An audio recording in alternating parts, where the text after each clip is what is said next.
अच्छा, अब इसमें एक एग्जांपल में आ जाओ, एग्जांपल ए में आ जाओ। जैसे एक मैट्रिक्स मैंने लिया ए, ठीक है ना। अब ये 3/3 ऑर्डर का मैट्रिक्स है। इसका जो डिटर्मिनेंट वैल्यू है वो है 0। डिटर्मिनेंट वैल्यू क्या है? 0।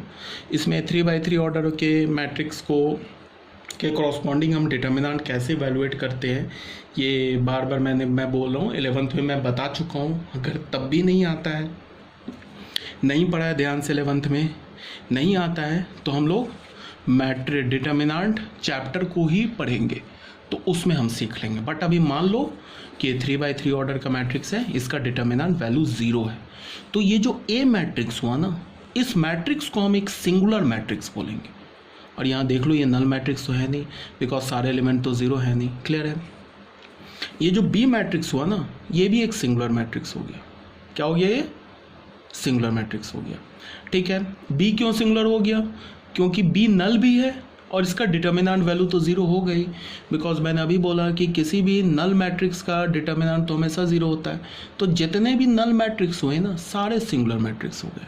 ठीक है, यहाँ पे मैंने थोड़ा हिंदी भी यूज़ किया है। बहुत सारे बच्चे सिंगुलर और नॉन सिंगुलर मैट्रिक्स में कंफ्यूज हो जाते हैं, वो इंटरचेंजेबली यूज़ करते हैं, बट ऐसा नहीं है, बट ऐसा कुछ भी नहीं है। ठीक है, सिंगुलर मैट्रिक्स किसे बोलते हैं? एक बार और, जिसका डिटर्मिनेंट वैल्यू 0 हो। नल मैट्रिक्स किसे बोलते हैं? जिसके सारे एलिमेंट 0। ठीक है, अब मैं बोलूँ कि जितने भी स्क्वायर मैट्रिक्स नल स्क्वायर मैट्रिक्स होंगे, वो सारे सिंगुलर मैट्रिक्स होंगे, बिकॉज मैंने क्या बोला कि हर एक नल मैट्रिक्स का डिटर्मिनेंट 0 होगा। तो अगर मैंने कोई स्क्वायर मैट्रिक्स लिया और वो स्क्वायर मैट्रिक्स अगर एक नल मैट्रिक्स है, तो उसका डिटर्मिनेंट 0 होगा, तो वो नल मैट्रिक्स सिंगुलर भी होगा। ठीक है, बहुत ज़्यादा बोल दिया मेरे हिसाब से, समझ में आ गया होगा। तुम लोग भी शायद पक गए होगे कि एक ही बात को बार बार रिपीट कर रहे हैं। तो मैं एक्चुअली थोड़ा यहाँ पे अभी आप डाउट पूछ नहीं सकते हो, इसीलिए मैं थोड़ा ज़्यादा समझाने की कोशिश कर रहा हूँ कि कोई डाउट ना रहे। तब भी अगर कोई डाउट रह गया, जो होगा, ठीक है, तो तुम जब हम लोग ऑनलाइन इंटरेक्ट करेंगे तो उसमें पूछ लेना। ठीक है, मैंने क्या बोला? If A is a singular matrix then mod A या determinant is equal to 0, but vice versa is not correct. यही बात अभी समझाया गया है। अगर ये सिंगुलर मैट्रिक्स है तो उसका डिटर्मिनेंट वैल्यू तो 0 होगा, ये तो 100% ट्रू है। बट अगर किसी मैट्रिक्स का, अगर सिंगुलर मैट्रिक्स होगा तो उसका डिटर्मिनेंट वैल्यू 0 होगा। ठीक है, और लेकिन अगर मैं ऐसे बोलूं कि वाइस वर्सा का क्या मतलब हो गया कि अगर सिंगुलर है तो उसका डिटर्मिनेंट वैल्यू 0 होगा, बट अगर उसका डिटर्मिनेंट वैल्यू 0 है तो वो सिंगुलर भी होगा, इसमें भी कोई प्रॉब्लम नहीं है। ठीक है, तो इसका मतलब क्या है? यहाँ पे एक्चुअली क्या बोल रहा है कि वाइस वर्सा का मतलब कि दिस डजंट, यहाँ पे तुम इसको ऐसे लिख लो, this doesn't imply A is a null matrix, ये बोल रहा है। अगर सिंगुलर मैट्रिक्स है तो उसका डिटर्मिनेंट 0 होगा, इसका ये इम्प्लाई नहीं है कि A is a null matrix. Clear है यहाँ तक बात? कोई दिक्कत नहीं होना चाहिए। अच्छा, ये फोर्थ पॉइंट को समझाने के लिए एक बार तुम ऐसे देख लो, अभी तुम्हें ये काम आएगा समझने में। एक बार मैं समझा दे रहा हूँ। जैसे तुम ऐसे देखो, फोर्थ पॉइंट को समझने के लिए तुम एक बार ऐसे देखो। जैसे हमने ना कोई भी एक मैट्रिक्स ले लिया, जैसे इसको हमने एक मैट्रिक्स ले लिया ऐसे A11, ध्यान से देखो, A12, A13,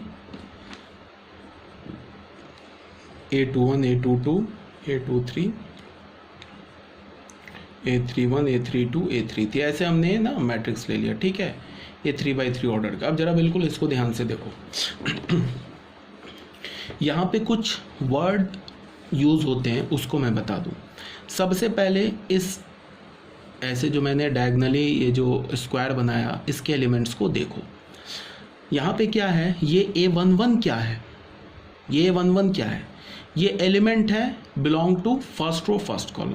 ये A22 क्या है? ये एलिमेंट है belong to second row second column. ये एलिमेंट है belong to third row and third column. इसे हम डायगनल एलिमेंट बोलते हैं।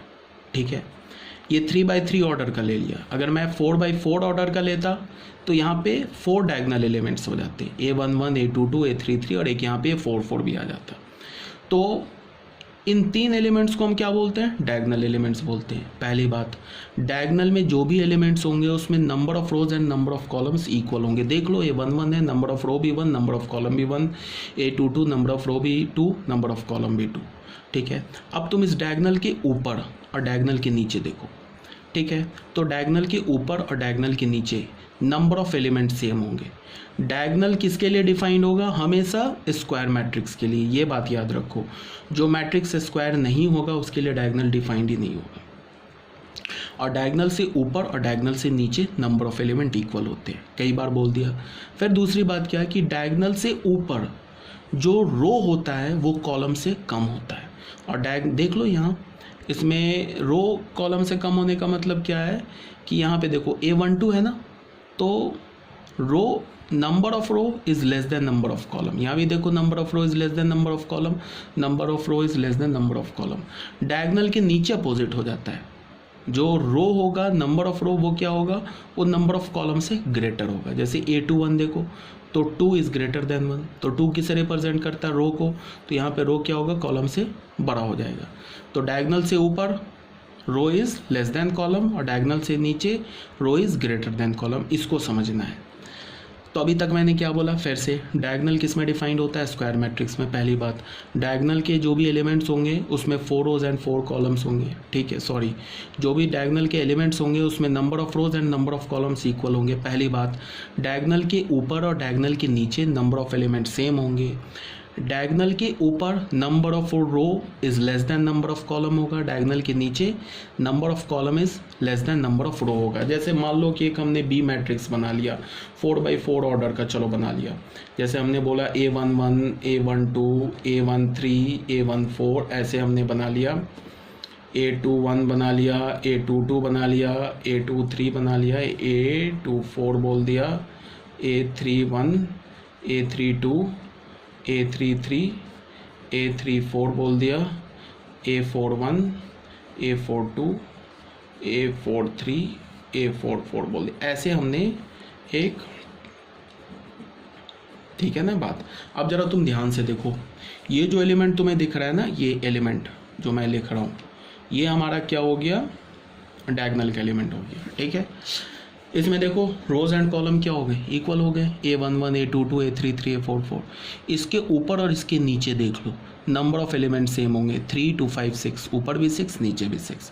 ऊपर तुम कोई भी एलिमेंट देख लो इस डायगोनल के ऊपर, वो डायगोनल के ऊपर जो एलिमेंट होगा उसमें रो कॉलम से छोटा होगा, नीचे जो होगा उसमें रो कॉलम से बड़ा होगा। पहली बात। अब दूसरी बात क्या कि डायगोनल में कितने एलिमेंट्स होंगे? जितने कि इस मैट्रिक्स का ऑर्डर होगा। 4 ऑर्डर है तो 4 एलिमेंट्स होते, 5 है तो 5 एलिमेंट्स होते हैं। यहाँ पे 3 ऑर्डर है तो 3 एलिमेंट्स होंगे। ठीक है, उसके बाद एक और छोटी सी बात तुम देख लो, इस एलिमेंट को और इस एलिमेंट को हम एक दूसरे का कंजुगेट एलिमेंट बोलते हैं।